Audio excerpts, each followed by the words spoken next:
So let's talk a little bit about, I think through talking about the Article 32 investigation, we can talk about what exactly these 27 guys did outside the stockade. But what is an Article 32 investigation? When someone in the military is accused of committing a crime, and it could be any level of crime, it could be some infraction from spitting on the sidewalk to a murder, and anything in between.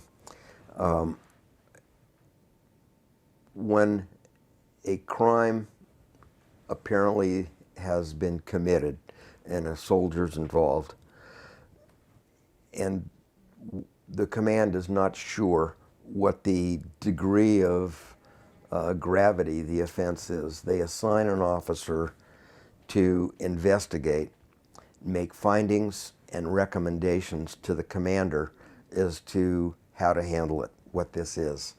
And that's handled by Article 32 of the Military Code of Justice.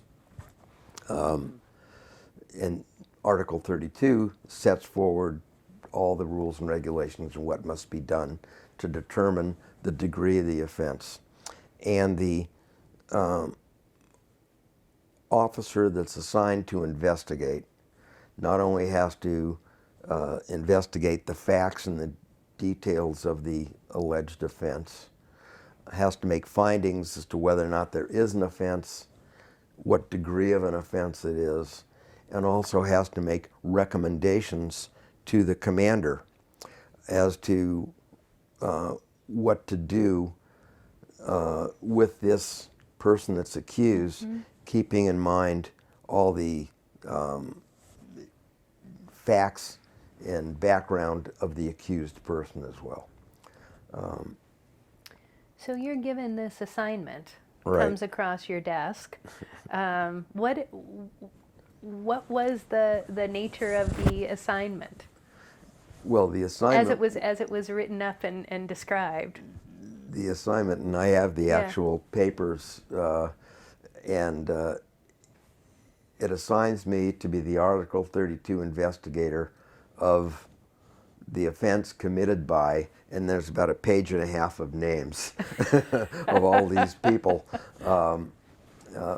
and who were being accused of mutiny.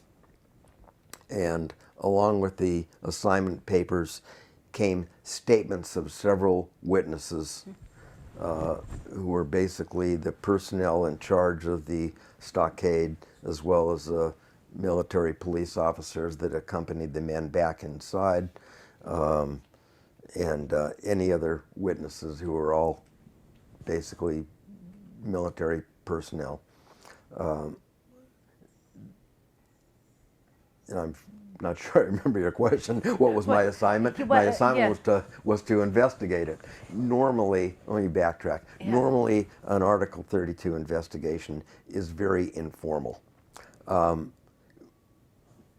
As lawyers, we're aware of technical rules regarding evidence and presenting information for someone to make a determination. And we're aware of the reason behind those rules, which is basically fairness. Yeah. But it's not conducted in a manner of a strict courtroom where people getting up and objecting, hearsay, and things like that. The normal Article 32 investigation is where one individual is accused of committing some offense. And the first thing the Article 32 officer, the investigator, must do is contact the individual and make sure he has counsel. And if he doesn't have counsel, you can help him obtain counsel. In the military at that time, counsel did not mean an attorney. It could be an attorney, but in most cases, an Article 32 officer was just some officer. Could be a lieutenant or a captain that had no legal background at all, but had some military training, that he was assigned to be this person's counsel. But in a more formal sense, it could be a lawyer. And at the Presidio mutiny investigation, all the counsels were lawyers.